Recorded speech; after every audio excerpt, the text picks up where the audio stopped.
त्यानंतर होईलच प्रेम मालिकेच्या आजच्या भागामध्ये आपल्याला असं पाहायला मिळालं. पार्थ हॉस्पिटलमध्ये असतो.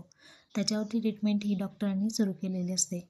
घरामध्ये आता वसुहत्या याच गोष्टीचा फायदा घेत काव्याला आणि नंदिनीला नको नको ते बोलू लागते.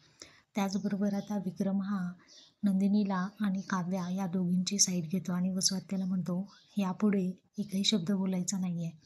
काव्यावरती असणारा विश्वास आता विक्रमने सिद्ध केलेला असतो.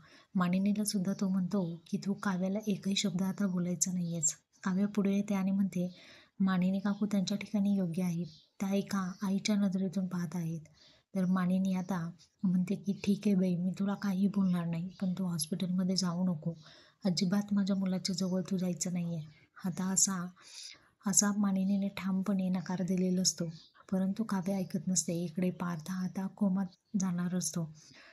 तो ट्रीटमेंटला हवा तसा रिस्पॉन्स करत नसतो आणि आपल्या बहिणीला हे सगळं ऐकावं लागतं. याचं नंदिनीला वाईट वाटतं.